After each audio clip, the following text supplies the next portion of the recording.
Welcome to another episode of the Meat Mafia podcast. We are joined here with Jevi, who is a product manager at Unchained Capital, a Bitcoin company. And we came across him on Twitter because he's talking about all things food and Bitcoin. And we just want to get him on the podcast. So Jevi, what is going on? How are you guys? Excellent. Awesome. Excellent as always. We were saying before we hit the record button that we're being very conscious to try not to turn this into a Bitcoin podcast, but like we literally meet the coolest multidisciplinary people in the space. And I think that we had initially connected because we started following each other and you posted this awesome thread on how you actually like distill and make your own ghee from the butter that you buy from Costco. And Harry and I were like, whatever this guy's up to, we need to get to know him a little bit better. And now here we are. So it's pretty cool. Yeah, that was partly inspired by you guys and seeing the work that you were putting out, the threads that you were knocking out, and realizing, hey, I've got some information stuffed away in my brain, and I need to start sharing this with people. And yeah, clarified butter was a low-hanging fruit, but I've slacked recently. I need to get back on that.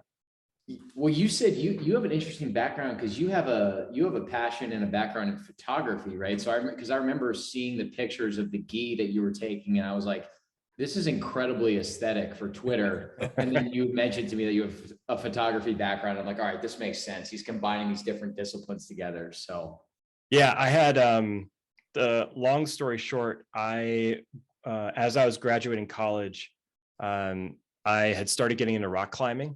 Mm-hmm. And I was starting to travel to all these awesome places, beautiful environments, making new connections, new friends. And I wasn't good at writing, and I was never good at like drawing or painting or something. I was looking for some kind of creative outlet. I have a former background in music, but that's kind of a different artistic outlet. And I wanted to remember all of these incredible places that I was going. And so I decided, well, why don't I just start shooting photos? And very quickly, it became clear to me that this was actually something that I could turn into more than just a passing hobby. And over the span of probably 3-4 years, made my way towards getting some freelance gigs in the Twin Cities area, and then finally getting a full-time job doing field photography and video for a group of research professors at the University of Minnesota. So yeah, it was a wild little transformation.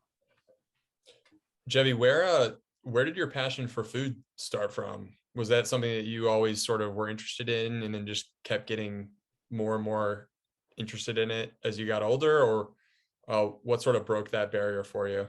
Yeah, I had the very good fortune of having parents who like to cook good food. So I knew how good home cooking could be. But I never really took up cooking with them or necessarily felt like I learned from them. Mm-hmm. Did the usual complete slacking off in terms of nutrition during college. I recall they had a campus deal for large 5-topping Domino's pizza for like $7 if you're a college kid. And so I was literally ordering one of those a day, and just having that, like half of it for lunch, half of it for dinner. I mean, it was tragic. But then I think it was probably about 10 years ago, maybe a little bit longer, where I reconnected with a buddy of mine that I knew from high school. And he had been a freelance web developer who is now looking to take a break. And he had always been super passionate about food. And he wanted to create a cooking show on YouTube. And he's like, hey, I've seen that you've been doing some video work.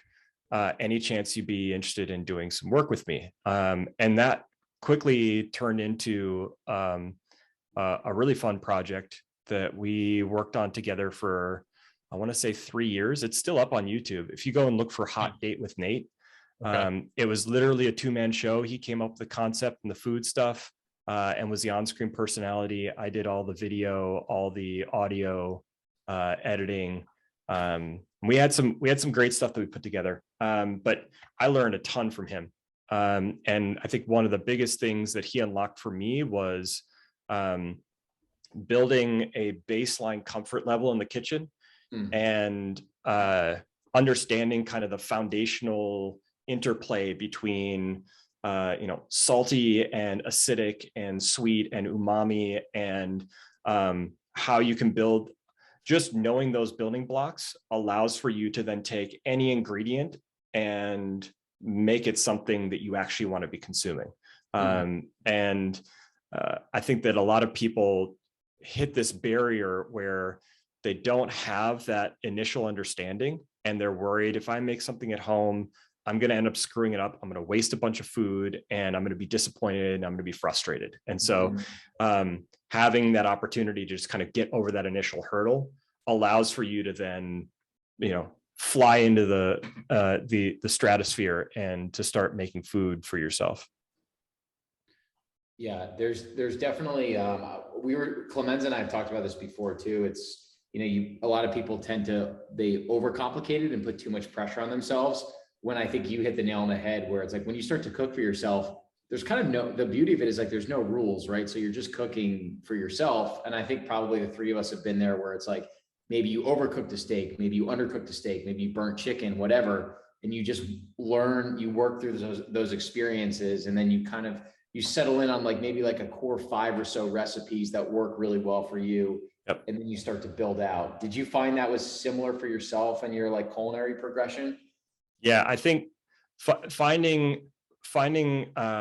recipes that you really, that you enjoy, that have repeat value, and where you feel like you build some confidence in how you prepare it, that really does make a difference and allow for you to unlock more potential, and you at least have something to fall back on. I think that where a lot of people get stuck is that they will be worried about wasting food, as I was saying before, without realizing that when you go out to eat somewhere, it's not as though you're magically not wasting food just because you order a specific amount and you eat it and then you walk away. Almost every restaurant has food waste that is it is insane how much food gets wasted in standard restaurants or even in fast food chains.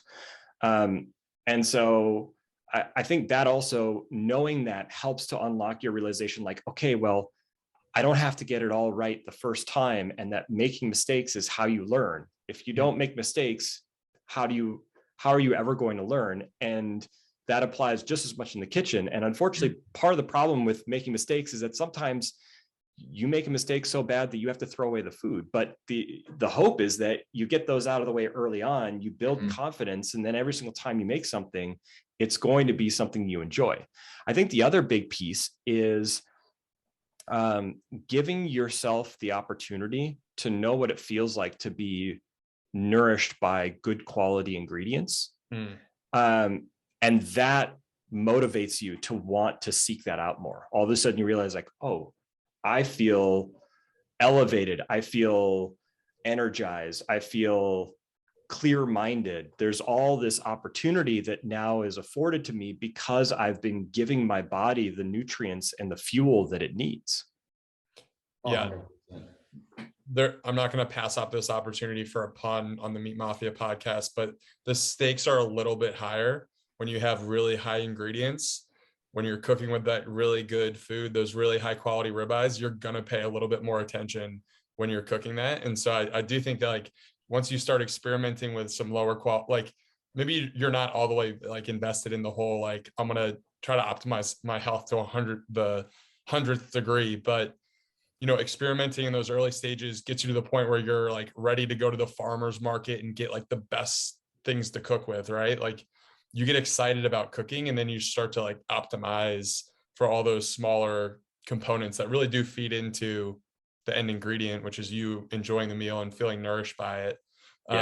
You had said that, you started in the kitchen from more so a friend's inspiration. Were there a few meals that you would go back to and just kind of master early on? Yeah, early on, one of the first episodes that we recorded together was a steak with sweet potato fries. Just the basics. Yeah, and it just super simple, but just absolutely nailed that, like everything your body was desiring at that point in time. And it's the kind of moment where you have that like steakhouse quality experience in the home, and you know how much the ingredients cost because you went to the grocery store with him, and you're like, well, that whole meal for the two of us costs like $25 to $30. And had we gone to a restaurant, we would have easily spent $130. Yeah. And all of a sudden, a switch is flipped, and you realize this isn't all that unobtainable. It's just a matter of wanting it enough and prioritizing, figuring it out, and unlocking those little bits and pieces along the way. Yeah, it's an amazing feeling when that light bulb goes off. Realize, because up to that point, your world is like, well, if I want a really good quality steak and sides, I have to go to the steakhouse and pay, anywhere from $150 to $200+ depending on what you're getting. Maybe there's alcohol involved. And then you're like, well, I actually can just source this stuff really well, master how to cook it. And with the sweet potato fries, maybe that total meal is taking 35 minutes max, like maybe less. And it's literally a gourmet quality meal. And you almost don't even want to go back to the steakhouse once you learn how to make this stuff on your own. So just curious, Jevi, for you, did you find, because you're making these videos with Nate, and did you just naturally find that you're starting to feel better with all the meals that you're starting to cook? Or was there kind of like that nutrition mindset? Did you have a nutritional mindset and that's why you started cooking more of your meals? Just like, because the reason why I'm asking that is because we always say, like, if you just make it as simple as possible, if you literally just start cooking your meals and controlling your inputs, the ROI on that is massive. Yeah. So I'm just curious, like, how that was for you starting out. No, I think early on it was more of a pleasure thing, just enjoying the food. And that's the crazy thing, is that well-made home cooked food does fire off your, those responses internally. And it's your body's way of saying, like, oh, give me more of that, right? But from really digging into the nutritional side of things and understanding some of the intricacies there, that didn't really start to happen until I met my wife, who I started dating towards like the last year that I was working with Nate. And she actually early on, she's a chiropractor, and she started doing trade where she was getting cooking lessons from Nate in exchange for body work. And of course I was hanging out too. So I'm listening to him instruct her, and I'm picking up on things, and I'm learning how to not instruct somebody that's, wanting to learn, but doesn't want to be talked down to. Love you, Nate, buddy. Please don't take offense. But I think it was, I was very fortunate in that I already was open to and interested in, making good quality food. And I just kind of understood from an intrinsic mindset the value of having good quality ingredients. And I noticed that a big part of this was noticing how much I had knee pain for a long time.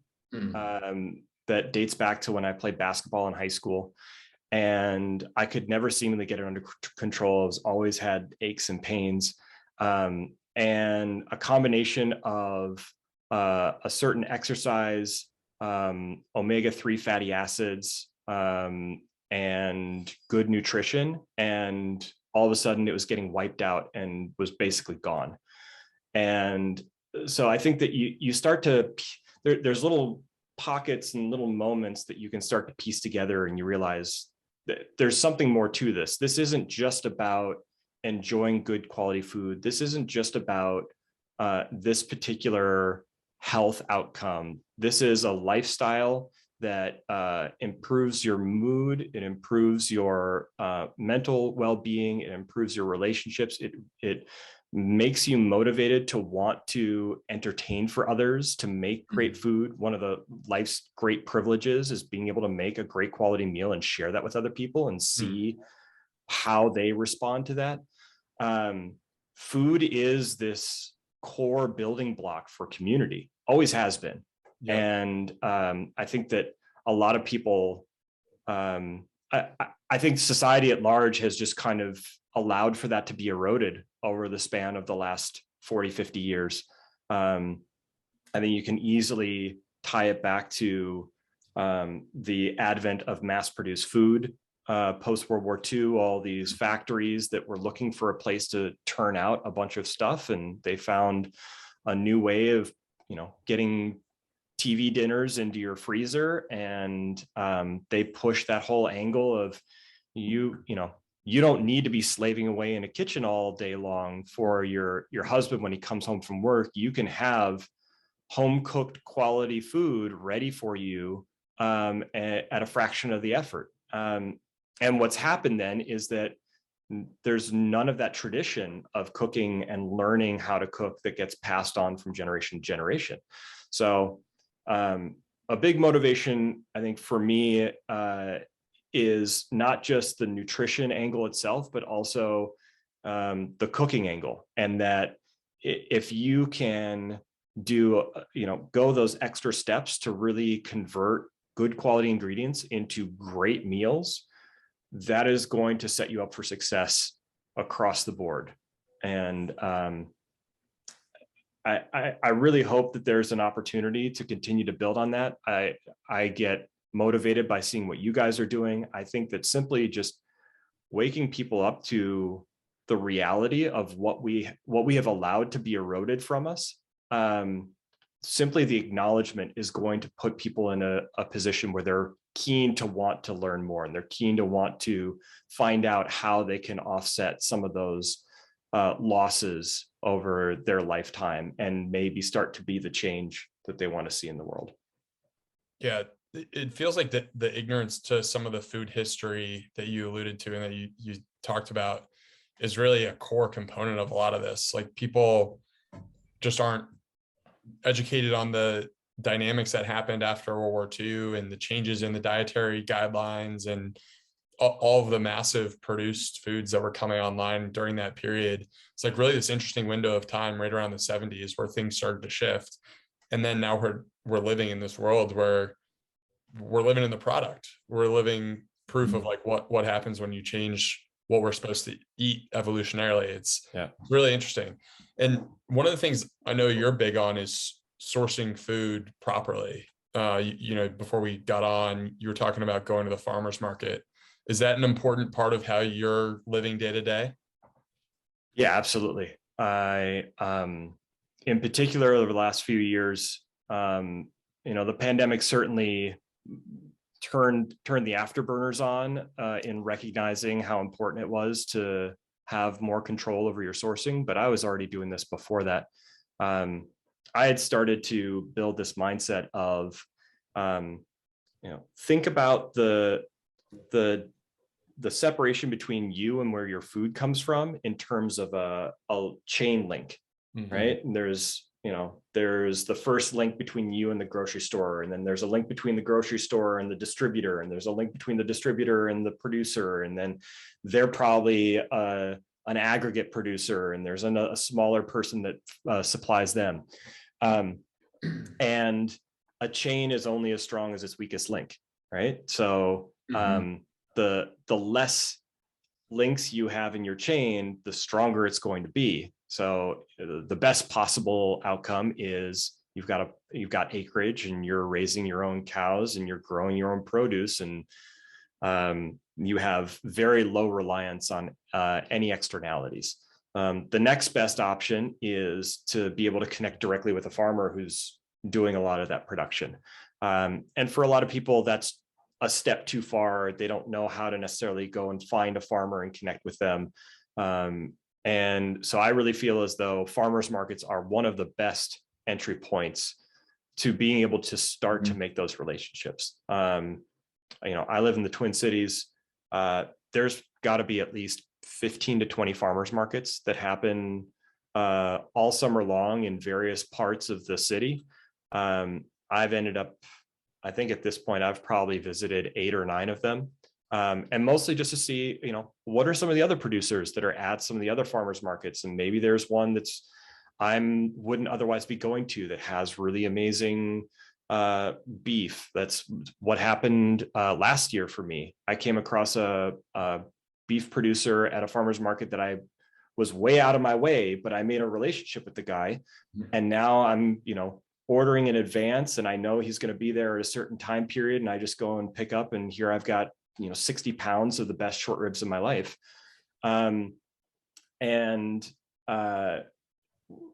Where I've landed on that is not only is this kind of a great way to know where your food is coming from and to know how they're producing your food, but it also means that if something were to happen to supply chains, it's far less likely that that's going to immediately impact local producers. And those local producers, who are they going to prioritize when all of a sudden demand for local produce and local meat goes through the roof? It's going to be the people that have been connected with them and that have been buying from them when things are fine. So making those connections early on can just kind of smooth out some of the hiccups that may or may not occur in the years to come. I also think there's been a lot of back and forth over the last few years about the environmental impact of raising animals. And it's funny because there's a lot of parallel between beef and Bitcoin in that matter, where there's an attempt to try and paint it as something that is environmentally unfriendly. And when you actually drill down and look at it from a first principle standpoint, it's actually more environmentally friendly than anything else that's an alternative out there.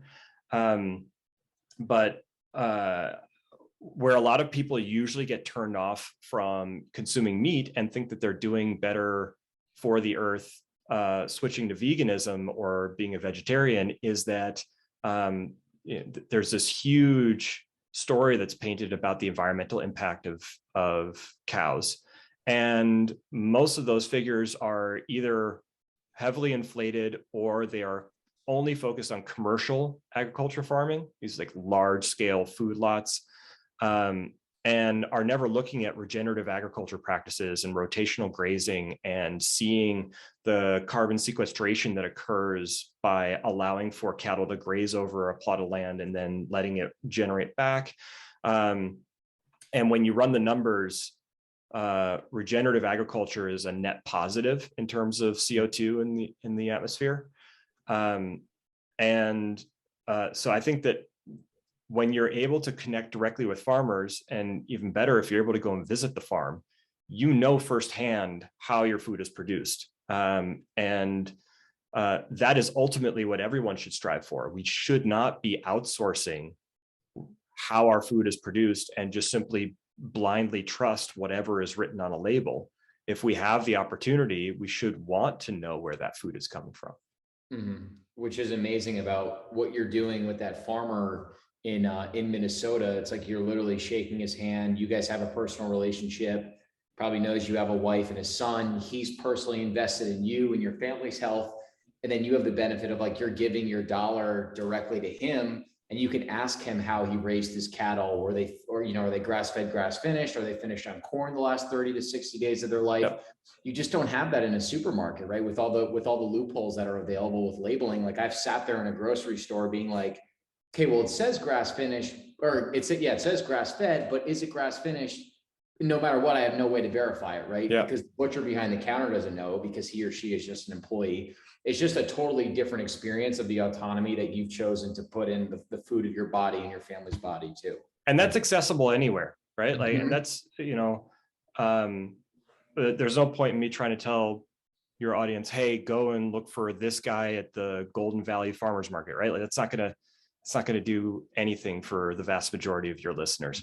But simply informing people like, hey, more than likely there are farmers markets near you. And if you don't live near a farmers market, chances are you probably live near a farm. So go and start to figure out where there are farmers that you can connect with. And farmers markets are just an opportunity for those farmers to know that they're going to have a captive audience once a week that's going to show up and kind of coalesce around a certain geographic area. But chances are, if you reach out to a farmer, they're going to be interested in making connections. You know, they've got product that they want to find clients for. That is their motivation. One possible solution that I have found to be really useful, it's a website called farmmatch.com. I came across this a little while ago, and it's like an online portal where farmers or groups of farmers can put together a web store.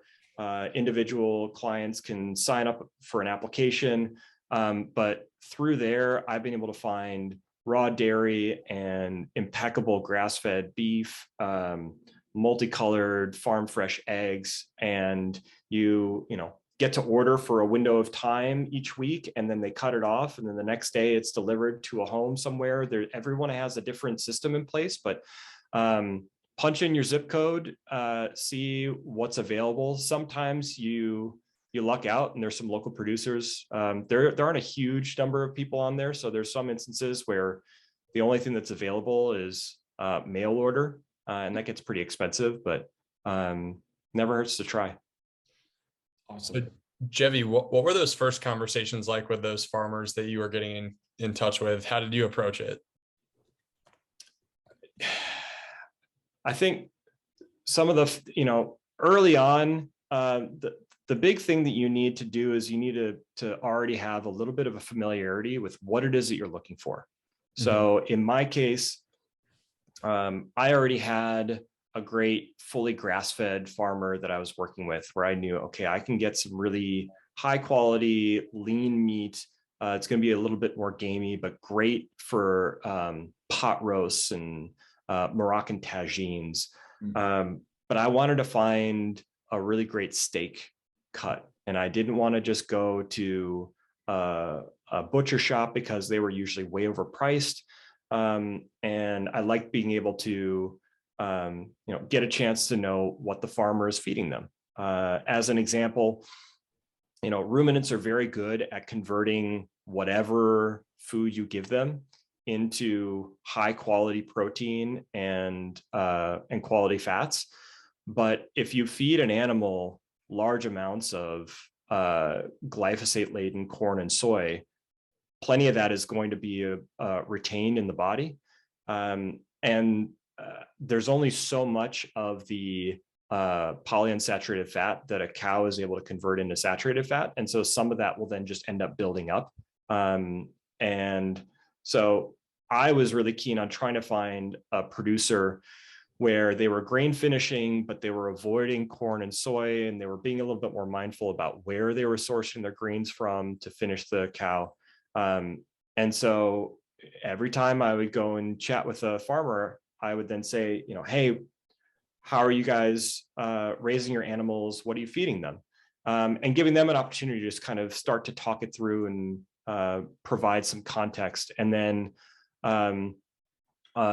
this one farmer that I've connected with now, he said that, he grain feeds them and he supplements them with grain throughout, but he grows all of it on his own farm.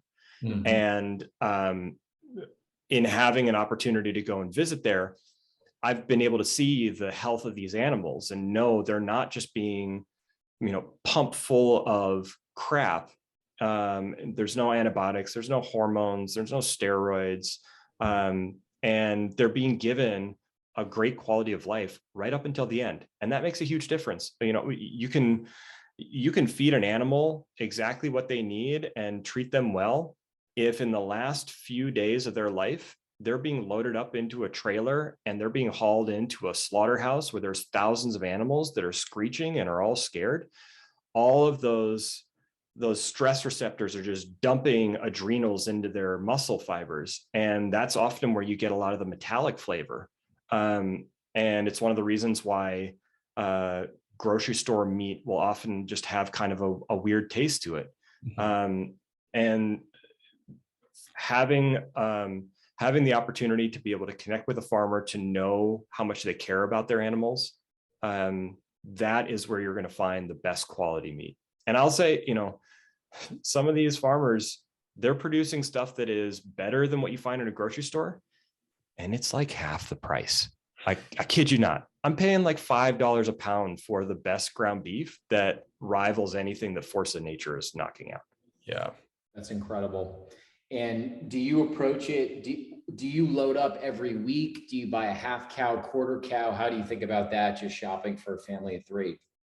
I have a couple chest freezers that I try to keep stocked at all times. And I just try to kind of every month or so, I try to take inventory of where things are at and cycle through, make sure that nothing's staying down deep in the bottom for too long. That's where a lot of the comfort in the kitchen makes a huge difference, because you're going to get the best prices if you're getting like a quarter cow or a half cow, but then you're ending up with all sorts of interesting cuts that you aren't normally used to. Even for some people, a chuck roast feels very hard to approach. You've got, most people are pretty comfortable with ground beef or steak cuts. Yes. And so getting more familiarity with how to deal with beef liver, how to prepare a good beef heart, some of the, what you need to do to render down tallow. All of these skills are really important in getting the most out of the entire animal. And I personally am not really a big hunter, but I have a huge amount of respect for people that do hunt. And one of the things that I appreciate is that there is this respect for the animal and a desire to want to maximize the yield from that animal. And I think that even from a retail perspective, we should try to do the same.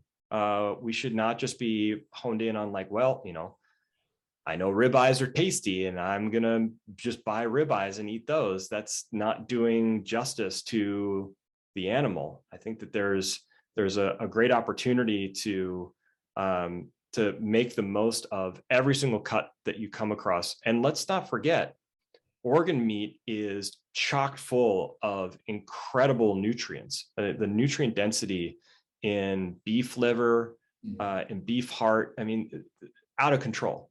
So it's important to make sure that you have an opportunity to get that breadth of quality across all the different animal parts. It's insane. And heart is such a delicacy too, right? It's almost, I don't know why in Western society we put this mental stigma on certain foods that we eat, right? Like people think it's insane to eat heart or liver, or even just like when you start to get into raw foods a little bit, they think it's crazy. Yet it's like we prize things like sushi, sashimi, carpaccio, tartare, yet the concept of eating some raw organ meats is so crazy for so many people. It's just, I don't know. I always think it's just interesting the way that we just come to accept certain things within society as it pertains to nutrition. Right. We went to, so Harry went to the bison harvest at Rome Ranch a few months ago first. So we were doing some work in his apartment one night, and he literally had a box of the liver from Cecil, who was the bison bull that they put down. And Harrison can tell the story way better than I can, but we were literally just like eating some of Cecil's liver, being like, this bison was literally alive 2 to 3 days ago. And I think we were just sitting there being like, look, I don't think we're placeboing, but we literally felt a surge of energy at like 8 o'clock at night, just from eating, the liver from this incredible ruminant animal that was alive a few days ago. Yeah. We were drinking raw milk and eating Cecil's liver, and both of us felt like high out of our minds with energy. And yeah, it's not a placebo if you feel it. Like, it's like you had energy from it. And I think that there's a lot of people out there who are like, one of the things that alarms me a lot about the food system is that you could go out and try to eat properly and still be mineral deficient in a lot of ways, just because the soil health is so bad. Yeah. And so you really need to be mindful of the fact that there are certain foods out there that are just going to provide you with the nutrients that are most important for that energy that you're trying to like most people are suffering from fatigue and they don't even really realize it. And if they're supplemented with some magnesium, there's a lot of research out there that Morley Robbins is doing on copper and how like most of our diet is iron fortified, which creates all of these issues with our health when it comes to oxidation in the body. And it's like, once you go down that rabbit hole, you're not going to think about your food the same way ever again. And you will start eating organ meat because you know that it does have that, it packs that punch when it comes to nutrient density. Yeah, and all of the food pyramid or food recommendations, all of it is based on assumptions that most of those nutrients that you're acquiring are from fortified foods. Yeah. You know, fortified cereal is somehow considered a health food, with homogenized pasteurized milk where all the lactase enzyme has been knocked out of it. And so all of a sudden, whoops, apparently everyone's lactose intolerant, even though they're not. It's just that they removed the ingredient in the milk that actually helps your body digest it. You know, I was the kind of person who loved milk, but if I drank any more than a glass of it, you know, that was not a good situation for me. Yes. And but I knew growing up that I'd had raw milk before. I grew up, my parents are both in the States, but they worked for a record company in Germany. So I grew up in northern Germany, and we used to do a farm stay. This dairy farm had a few guest cottages, and they had like 120 dairy cows that they were milking every morning. And they would take a fresh bottle and they would place it on our doorstep. And it'd be like 40 degrees outside. So by the time we went and grabbed it, it was perfectly chilled. And I remember I could drink the entire thing and I'd feel just amazing. And likewise, now I'm sourcing raw dairy, and I'm making a milkshake every morning with 4 whole raw eggs, and a cup of milk.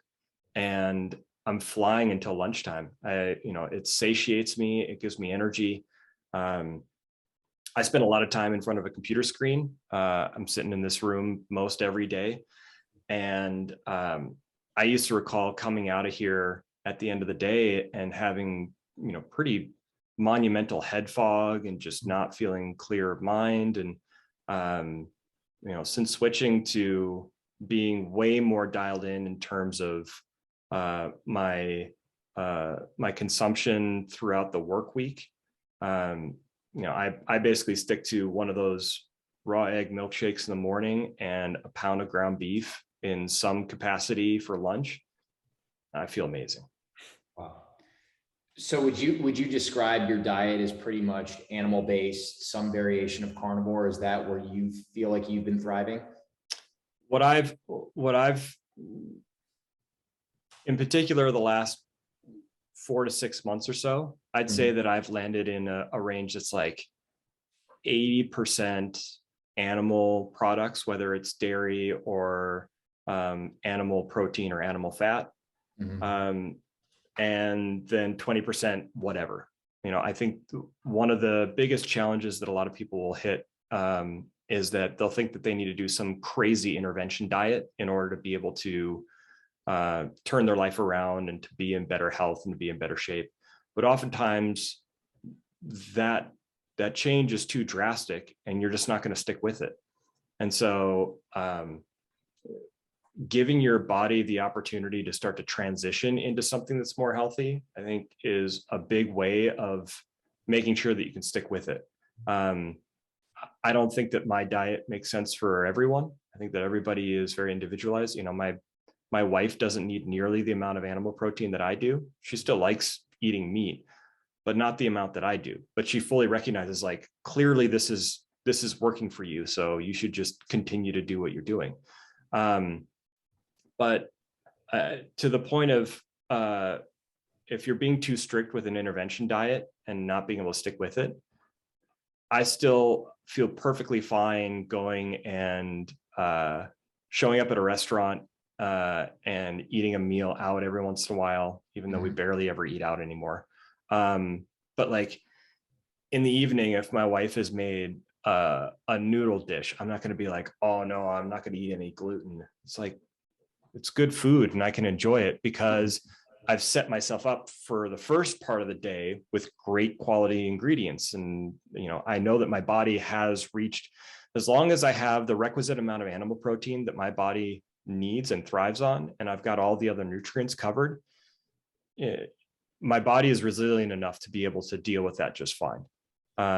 So I think that's one of the big things that I usually try to talk through with people if they're asking me for insight as to, what they should do about their diet is, don't turn it into a chore. Don't make it some burden. Try and understand the why behind wanting to make that change and making incremental steps in the right direction. It's, the adage of, getting 1% better every day. Who was it? The Atomic Habits, James Clear, who talked about getting 1% better every day. Apply that in how you approach food. Figure out incremental steps that you can take, and over time you'll get healthier and you'll feel better. Dude, go ahead, Salsa. I was gonna say that's so powerful, because I think, what is it called? Like the aggregation of marginal gains. We talk about that a lot because, there's this extremist mentality where it's like, way too much processed food. And then maybe your way to correct that is to go carnivore or strict paleo or ketogenic, which is great, right? I went carnivore in 2019 and basically knocked out my ulcerative colitis. But I think for a lot of people, to your point, that's not necessarily sustainable. And starting to do these things, like just start to cook more of your meals and cut out the seed oils and walk 5,000 to 15,000 steps a day. It's like, start smaller, and the momentum is so powerful, right? I think it was, what was it, like Prometheus there's that story with Prometheus where he should have just stayed in the middle lane and he tried to soar too high. I think most people probably do that with their nutrition. And we just live in this extremist mindset where it's all in on one way, as opposed to like, hey, if your wife makes a great noodle dish, why would you not enjoy that? Like, people think, oh, I need to just deprive these things. But if you get your gut into a great shape where you can enjoy some fruit or a slice of cake at your kid's birthday party or some noodles that your wife makes, that stuff is meant to be enjoyed. Don't just give it up unless you have a serious autoimmune issue or gluten intolerance or something like that. Right. Well, I think what probably allowed for you to achieve what you did is that you had the mental fortitude for it. Not everybody steps into that ring and is ready to take on themselves in their own mind. And for people that are in that position, great. That drastic intervention diet can be exactly the reset that they need. But finding that balance, knowing what you're capable of and trying to work within those confines, I think that is where you're going to ultimately succeed the most. Jevi, are there any health hacks that you've done in your life outside of food that have helped you really dial things in? I know you mentioned some saunaing before we hit record. Oh yeah. Duh. I was like, I'm drawing a blank right now, huh? Yeah, I'd say this is now 6 or 7 years ago. I started connecting with some folks through mutual friends who were starting a sauna cooperative here in the Twin Cities. And I had never really gotten into hot cold therapy or sauning, but very quickly realized this was really transformational and felt incredible. And having great guides to lead you through, how to get a sauna heated correctly and maintain that peak environment where it's, on the verge of being too spicy, but you can tolerate it. And I was, for a little while there, I was using a Garmin watch to track my pulse.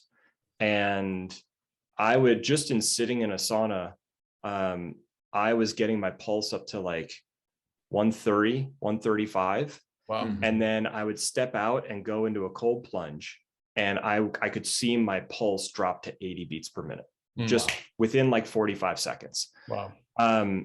And I would come back from some of those sessions feeling absolutely transformed. And my wife is really into hot yoga. She lives for the sweat. And, you know, sweating is a really important bodily function. It's how your body purges a lot of toxins and allows for you to cycle through some of what's in your system. And there's also, you know, building up that mental fortitude, as you know, I was mentioning regarding Sollozzo's approach. A lot of people are just, they've never gone through an experience where they need to train that that side of their brain. And so we did that for a while. We were very fortunate in that we were, you know, a short drive away from friends who had a sauna, or there were these sauna corrals where there's like think of like a food truck scene where there's 3 or 4 food trucks pulled up, except instead of food trucks, it's just saunas. Awesome. And then COVID hits and nobody wants to hang out anymore. Nobody wants a sauna together anymore. And so it very quickly became clear that we needed to figure out some kind of solution. So we, the friends who we were connected with, they would do a rental program where throughout the winter, they would offer up a trailer that they would pull up to your driveway or into your backyard, and you could use a wood burning sauna. So we did that both the winter of 2020 and then last winter. And that was proactive health investment.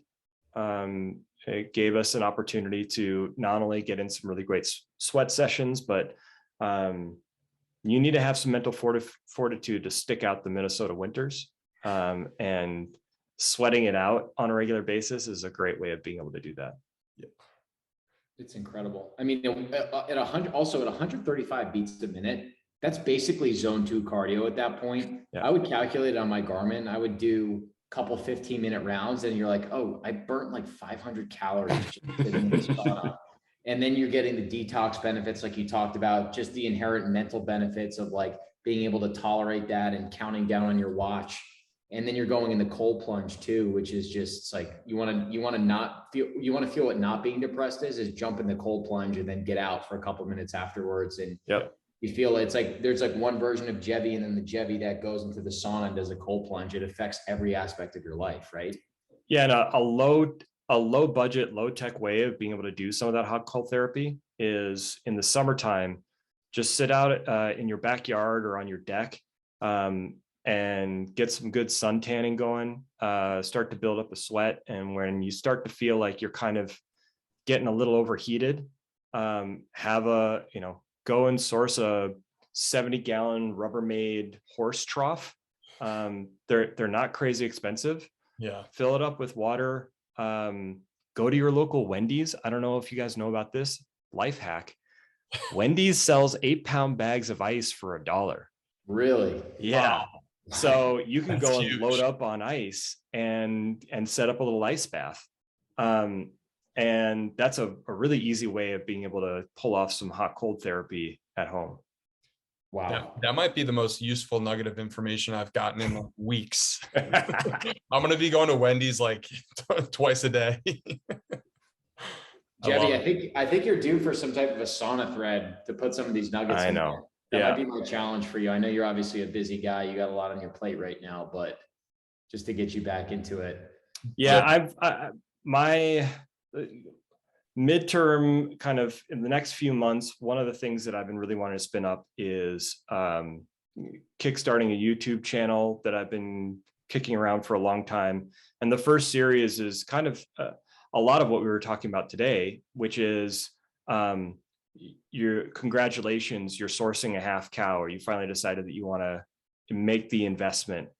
What do you need to know in order to pull it off? And that's sourcing, that's chest freezer strategy and management, that's recipes for not just steaks, but then, roast cuts, even before that, what you want to request from the butchering process, if you're getting a chance to do a custom cut list. There's some cool content that I've already been strategizing, but I just need to start to put it together. Well, that will crush, because there's so many people out there just looking for good information that you have been using and living by for the past however many years. So I feel like there's such a need for this knowledge out there right now. Before we started, I know we talked about where Bitcoin kind of plays into this. And I know they're not mutually exclusive topics, but there's so many parallels between the two areas of, we talk about money, we talk about health. They're two very important and critical layers to society in general. But I'm curious, as you're employed by a Bitcoin only company, where do you see these worlds overlapping, and how have you experienced them? Yeah. Bitcoiners are a weird breed because it attracts a lot of different seemingly random people. And the big overarching connection point is an appreciation for finally discovering something that is knowably true. And once you have been able to ground your reality around something that's true, and you realize the value and the benefit in terms of your perception of reality, you start to seek out all the other places where you can align your life around truth. You dig into first principles, and you want to take a step back and make your own assessment. And more often than not, if you're honest with yourself and you allow for first principles to guide your thinking, you often arrive at the same destination as other people. Once you have been able to uncover this with money, it starts to unlock your realization that there's probably other places where the current system has managed to corrupt perception of reality and perception of truth. And that oftentimes will start to first and foremost be noticeable around health and wellness. And that's certainly been at the forefront, in particular over the last few years. For all the challenges that we've gone through as a society, pretty early on, it was clear that people with 2, 3, 4 comorbidities had a much rougher time. And for people who were generally taking care of themselves and in good health, their relative level of concern throughout all of this was much lower. And at least from my perspective, that should have been a wake-up call. Regardless of what interventions you wanted to try and pursue, or what policies you wanted to put in place, there was a swath of time where it was obvious, if you're unhealthy, if you're diabetic, there's a reason to be motivated to want to make a change. And I think that the hope was that there would be more people that would start to realize this, but there's still a big distance between making assessments and decisions for yourself and wanting to let somebody else make those decisions for you. And people are still very much keen on allowing for as much of their lives as possible to be outsourced to some other authority. There's going to be a lot of work ahead. I think that's, quite honestly, I think that's one of the reasons why you're seeing some of these, you're continuing to see these cycles of bear markets in Bitcoin, is because there remains this massive information asymmetry between the vast majority of people who just simply, they want to dismiss Bitcoin because they either feel it's too late, it's already gone up in value, I've missed the boat, or I want it to go to zero because that will then justify me never putting the effort into figuring out what's actually going on here and digging into it. I think that they're in one way, shape, or form, they're going to be disappointed that they didn't take the time to just try and understand what the value proposition was, why people care about it, why people are putting effort into it, why the representatives from 32 central banks around the world were meeting in El Salvador today to talk about Bitcoin adoption. There continues to be a movement in that direction. And I think that the more you give people an opportunity to want to learn for themselves and to be curious and to continue to grow as individuals, that's where you're going to have a society that really thrives and grows. And I don't think that we're there right now. So as much as possible, I want to help be the change that I want to see in the world. That's why I love what you guys are doing. You know, you found an opportunity to make changes in your own lives, and you had this really positive breakthrough, and you want to share that with other people. And I think we need more of that.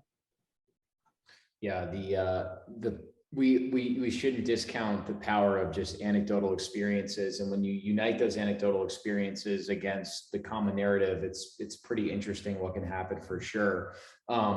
Jevi, I am curious, you know, with friends and family that know you as someone that's, you know, very invested in the Bitcoin space and very knowledgeable in the Bitcoin space, when you think about maybe wanting to spread information or orange pill them or whatever terminology you want to use, do you have resources? Maybe it's like a podcast, a book, an article that's great for a beginner that you think can really start to pique their interest about what currency is and what Bitcoin is? Yeah, there's a lot of resources, and I'm not going to mention all of them, but probably one of the most influential writers in the space is an Austrian guy that goes by the name Dergigi, dergigi.com. It was where all of his writings are. He is incredible with writing and distilling ideas. He has a piece that he wrote mid 2020 called Dear Friends and Family. That was kind of his penned short brief on, like, I'm pleading with you. There's a reason that I have been doing this and why I think you should too. And that did a really good job of just kind of like a very short summary of all of the big ideas and the reasons.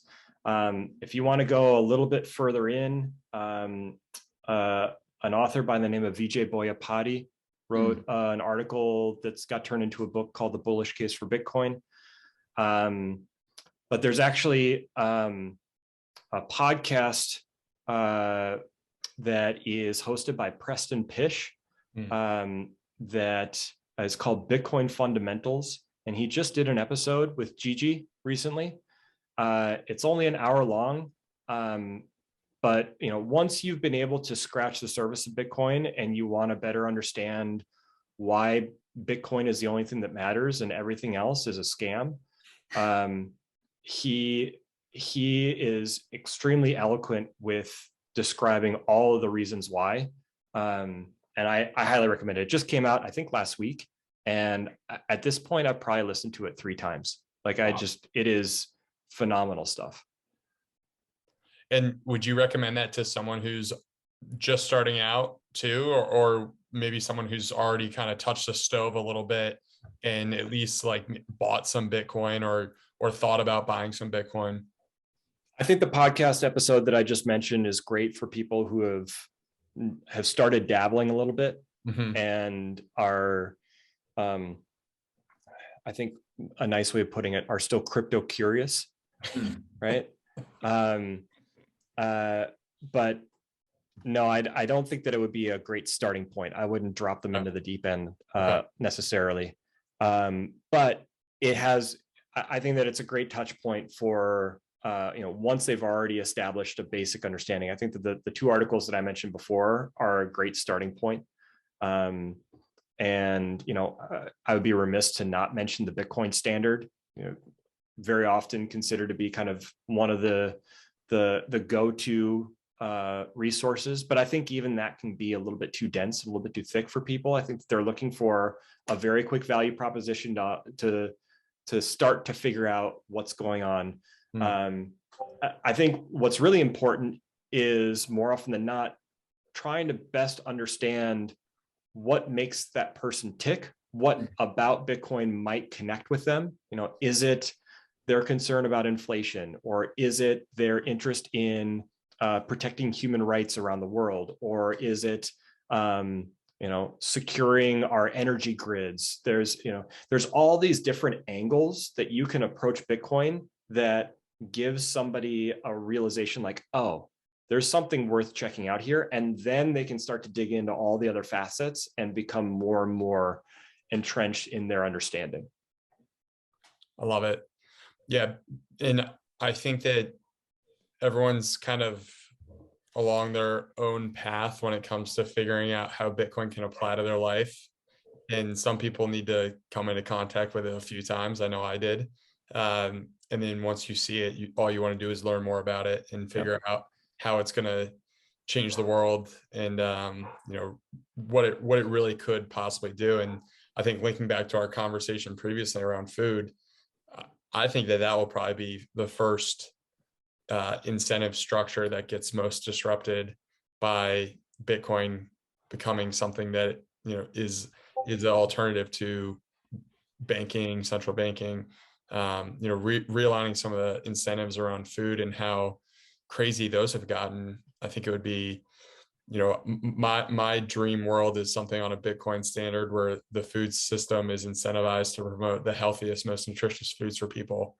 And I think that if we could get to that place, it's obviously going to take a lot of time and work, but that's what we're hoping to do with all the Meat Mafia stuff. So yeah, there's a documentary that I recall watching a few years ago called Sustainable. I can't remember. I think it's just sustainablefilm.com. If you do a search for it, it should come up. But it tells the story about a farmer in Illinois, outside of Chicago, and his journey of his family selling their farm, him coming back to it later on in life, and not wanting to just do monocropping. And he found a way to connect with Rick Bayless, who's a prominent restaurateur in Chicago. You may have heard of Frontera restaurant in Chicago. He's now got a line of chips and salsas that are in grocery stores around the country. But the documentary kind of tells his origins, the origin story of this farmer, and how he started growing really great nutrient dense foods and delivering directly to these restaurants in Chicago, intermixed with interviews with professionals or retired academics in the food space, and talking through the history of how our agricultural system has evolved over the past 100 years. And I think it does a really good job of highlighting how much it was corrupted, and how terrible monocropping is for our topsoil, for the nutrient depletion, requiring all sorts of excess fertilizer, requiring all this other crap that we put into it. Monocropping also destroys wildlife habitat that would otherwise be easy to maintain if you had more of a regenerative approach. I recall finding that to be one of the rare occasions where it was a food-oriented documentary that wasn't just sensationalist or trying to paint meat in a bad picture for no apparent reason, or trying to say that the sky is falling and everything's going to be dead in 10 years. It was just being more pragmatic about, we have this moment of awakening. We realize that things have gone astray. We can start to make incremental steps within our own world to try and pursue and promote the things that we know make sense. And that comes back to, for me at least, that comes back to this desire to want to connect with farmers directly, knowing that if I can make sure that they're getting a reliable customer at their door, it means that no matter what happens around, as long as they're producing, I'm buying. Mm-hmm.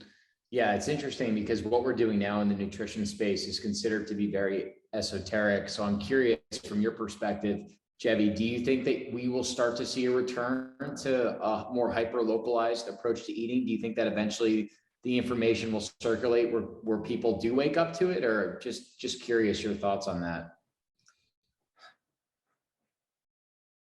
I think, I sometimes try to think about it in terms of looking at historically how long it took for different trends to pick up. Mhm. And I don't know if either of you are familiar with Chez Panisse, a famous restaurant in Berkeley, California, that popularized the farm to table approach. Mm. And they started up in the 60s, and really started to gain traction in the 70s and into the 80s. And now farm to table just seems like, there's a place in every town, basically. But that took a solid 40 years to materialize. And there's still a lot of food trends that I think are very far off the mark. An easy example is the pervasive use of vegetable oils. Mhm. You want to go out to eat, and places that even try to talk about great sourcing and farms that they're connected with, but they're frying it all in soybean oil. What are you going to do? We don't. I think that there's maybe a handful of places around the country that are very explicitly avoiding using seed oils of any kind. There's a couple of different resources for that. I think localfats.com was one of them. Mhm. But if you think about the length of time that it took from Chez Panisse trying to revitalize the notion of farm to table and turning that into a trend, and that taking 40 years to really gain traction across the country. I think it's easily another 20 years before the same thing happens with vegetable oils. I don't think that we're nearly where we need to be in order to make a huge dent in that regard. It's one of the reasons why I make most of my food at home, because I know exactly what ingredients are going into it. I mean, I'd say that probably 80% of my cooking now is done either with clarified butter or regular butter. Whether it's high heat cooking and I can use clarified butter, that flavor profile works with just about anything, or I want to have a little bit more salty nuttiness and I want to use regular butter. So I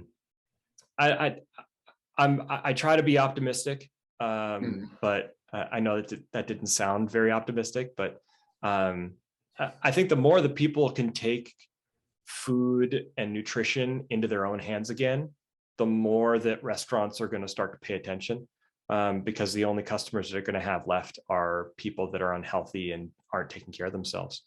Yeah.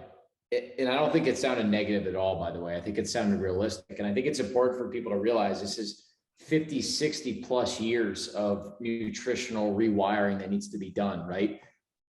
Decades and decades of people being told that saturated fat is terrible for them. Margarine's a better alternative to butter. You should be eating less red meat. Red meat's carcinogenic. It's like this stuff has just been programmed into people's minds. And it's also just an awareness issue where I remember thinking I was carnivore in 2019, not realizing that like some of these sauces and additives, and even just going out to a restaurant and getting a steak, they're frying the thing in canola oil. I met up with a good buddy of mine 2 months ago, and we went to a local steakhouse in San Diego that seemed decently high end. Just got the steak, and I think I just got steak and seltzer, and my stomach felt terrible afterwards. And sure enough, right, it's my fault. I just assumed that they were using butter or ghee or tallow, and they cooked in canola oil, and because it's so inflammatory, it's a huge trigger for IBS. And I was just like, for the next day, I was just basically out of commission just by having a steak cooked in canola oil. Yep. Yeah, I went so far. I went down to the Bitcoin conference in Miami, and that was I knew that there was going to be a lot of crap food down there, and it was going to be difficult to find good quality, not only just good quality ingredients, but like you said, you go to a steakhouse, there's no guarantee. And I flew down with an extra check bag and I brought a carbon steel pan, a butane stove, a cooler full of ribeyes, tallow, a whole cookie, like literally everything. And we set up in a park, one of my coworkers, and I invited another buddy, and we just sat down for lunch and spent like 3 hours just chatting and eating ribeyes. Word got around the next day, there was like 9 people that showed up. And it was just, it was great. It was again, it's a wonderful experience to be able to create a communal opportunity where people coalesce around, people want to gravitate around food. But yeah, you think that you're going to a steakhouse and you're gonna get, you know, how wrong can you go? And sure enough, here it is being slammed into a pan with canola oil, and seeing how much that can have a negative response for someone. You know, that's, I know that we don't base our decisions off of anecdotes, but if you're eating a steak with canola oil and that's not treating you well, there's clearly something you should be avoiding there, and it's not the steak. Yeah, that's probably a great note to end it on, honestly. Jevi, where can people find you if people are looking to connect with you more online and hear about your new YouTube channel that we're going to hold you accountable to getting that thing up? Yeah, please. Oh yeah. You can find me on Twitter. My handle is Jevidon, Jevidon. That's where if I'm putting in any time outside of work online, it's usually there. And I mostly talk Bitcoin. I try to talk more about food. Definitely going to be talking more about food once I get that YouTube channel going. And please do hold me accountable to that. And I'm planning on getting my wife involved. My wife is incredibly talented and has more knowledge than I could even begin to scratch the surface on, especially when it comes to nutrition. I owe a lot of my understanding of what works and what doesn't from her. So we're going to try and throw some good stuff together. Yeah, you have too much knowledge in your brain for it not to be shared with the world. Maybe a good way to look at it is it's like you're literally depriving the world of all your valuable information by not creating it. So, I mean, we both personally learned a ton from you just connecting on Twitter, and you just being able to combine your passion for like photography and videography and nutrition. It just, I mean, obviously it's easier said than done, but no, we're excited to see it. So, and I think a lot of other people are going to find it really valuable too. Yeah. Awesome. Well, thanks for having me on, guys. This has been fun. Dude, thanks so much for coming on. It's awesome. Yeah. Thanks, Jevi. Thanks, Jevi. See you guys.